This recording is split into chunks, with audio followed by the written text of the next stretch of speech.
दोस्तों नमस्कार, मैं हूं डॉक्टर प्रदीप प्रसन्न। आप सबका वेलकम है मेरे चैनल हिंदी की बिंदी पर।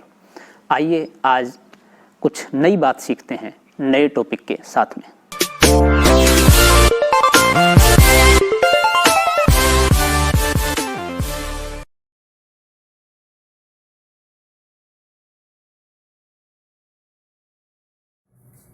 विद्यार्थियों नमस्कार। आज की वीडियो में बना रहे हैं राजस्थान भूमि विकास निगम। इस वीडियो में पूरा ये हम समझाने का प्रयास करेंगे कि राजस्थान भूमि विकास निगम क्या है, किस तरह से कार्य कर रहा है, कब स्थापित हुआ, इन सब को लेकर। वीडियो स्टार्ट करने से पहले आप सबसे रिक्वेस्ट है, यदि आपने हिंदी की बिंदी चैनल को अभी तक सब्सक्राइब नहीं किया है, सब्सक्राइब जरूर करें। बेल आइकॉन को जरूर दबाएं ताकि कोई वीडियो आप मिस न कर पाएँ। आइए तो शुरू करते हैं आज की वीडियो। राजस्थान भूमि विकास निगम। राजस्थान भूमि विकास निगम 1975 के अनुसार राजस्थान राज्य में भूमि के नुकसान और कृषि के उत्पादन में होने वाली क्षति को रोकने के लिए भूमि और जल संसाधनों के अधिकतम उपयोग को सुनिश्चित करने की दृष्टि से भूमि विकास से संबंधित परियोजनाओं के निष्पादन हेतु राजस्थान भूमि विकास निगम का गठन किया गया था।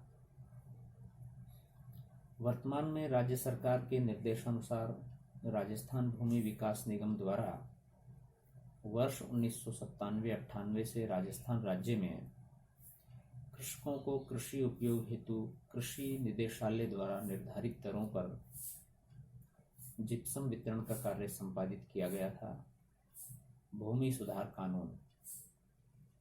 राजस्थान राज्य में हरित क्रांति की नीति एवं व्यूह रचना से किसानों में कृषि के प्रति लाभ की प्रवृत्ति बढ़ी और कृषि कार्य को किसान एक उपयोगी धंधा मानने लगा।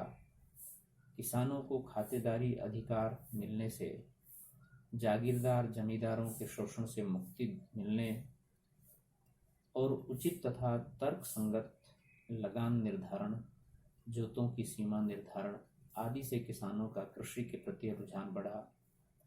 कृषक भूमि सुधार कानून से पूरी तन्मयता से कृषि कर राज्य के आर्थिक विकास में सहयोगी बनने लगा।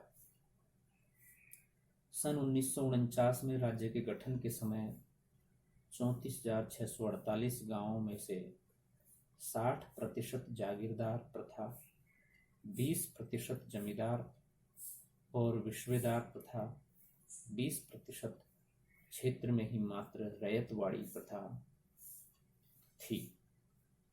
इस कारण किसान का शोषण होता था। बेगार प्रथा प्रचलित थी।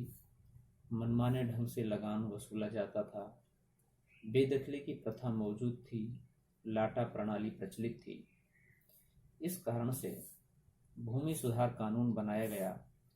राजस्थान में शासन की भूमि सुधार नीति का सर्वाधिक महत्वपूर्ण उद्देश्य शोषण व सामाजिक अन्याय के समस्त तत्वों का विलोपन करना था। इसके लिए निम्न नियम बनाए गए। बेदखली से रक्षा राजस्थान काश्तकार संरक्षण अध्यादेश 1949 बना और काश्तकारों को भूमि का मालिकाना हक दिया गया। लगान नियंत्रण सन 1951 में मनमाने ढंग से वसूल किए जाने वाले लगान में समानता लाने के लिए राजस्थान उपज लगान अधिनियम 1951 लागू किया गया। इस अधिनियम के अनुसार कुल उपज का अधिकतम छठा हिस्सा लगान के रूप में लिया जा सकता था। राजस्थानी काश्तकारी अधिनियम 1955 पास कर सरकार ने कृषकों को लगान की वसूली में शोषण के प्रति संरक्षण प्रदान किया गया। जागीरदारी प्रथा का अंत 1952 में राजस्थान भूमि सुधार व जागीर पुनर्ग्रहण अधिनियम 1952 लागू किया गया। जागीरदारों को मुआवजा व पुनर्वास अनुदान दिया गया। इस प्रकार जागीरदारों से कृषि योग्य जमीन को लेकर काश्तकारों में बांटी गई। जमींदारी एवं विश्वेदारी प्रथा का अंत राजस्थान में 1 नवंबर 1959 से भूमि मध्यस्थों की भूमिका को समाप्त करने के लिए राज्य सरकार ने राजस्थान जमींदारी एवं विश्वेदारी उन्मूलन अधिनियम 1959 लागू करके किया।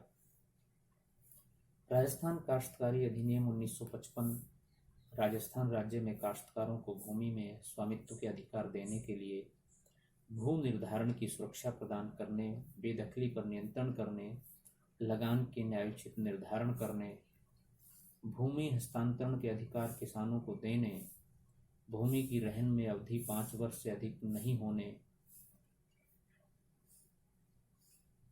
खातेदारी काश्तकारों को भूमि की किराए पर देने, काश्तकारों से नजराना एवं बेगार लेने पर रोक लगाने, कृषि भूमि पर काश्तकारों को आंशिक रूप से मकान बनाने की छूट देने आदि सुधार हेतु राजस्थान काश्तकारी अधिनियम 1955 लागू किया गया, जिससे काश्तकारों की माली हालत में सुधार हुआ। काश्तकार अपनी भूमि समझकर कृषि कार्य करने लगे। भू जोतों की अधिकतम सीमा निर्धारण सन 1953 से प्रारंभ की गई। संशोधन 27 फरवरी 1973 को नए विधायक के रूप में सामने आया। इसके तहत सिंचित क्षेत्र में भूमि की सीमा 18 एकड़, रेगिस्तानी क्षेत्र में 175 एकड़ निर्धारित की गई। अलग अलग क्षेत्रों में अलग अलग भूमि सीमाएं निर्धारित की गई। वर्तमान सिंचित क्षेत्र में जोतों की अधिकतम सीमा 7.28 हेक्टर से 10.93 हेक्टर के बीच, सिंचित क्षेत्र में 21.85 से 70.82 हेक्टर के बीच निर्धारित की गई है। विद्यार्थियों, राजस्थान भूमि विकास को लेकर के ये वीडियो यहीं पर समाप्त होती है। वीडियो आपने पूरी देखी, इसके लिए धन्यवाद। वीडियो कैसी लगी हमें ज़रूर बताएं। अच्छी लगे तो लाइक कीजिए, शेयर कीजिए और कमेंट्स के माध्यम से बताइए। आपके मन में कोई सवाल है, कोई जिज्ञासा है, कोई प्रश्न है तो आप कमेंट्स के माध्यम से बताइए, हम उसका निदान करने की कोशिश करेंगे। आज के लिए इतना ही। नेक्स्ट वीडियो में नेक्स्ट टॉपिक के साथ फिर मिलते हैं। तब तक के लिए टेक केयर। घर पर रहिए, सुरक्षित रहिए, अपने आप को सुरक्षित रखिए, अन्य लोगों को सुरक्षित रखिए। शुक्रिया।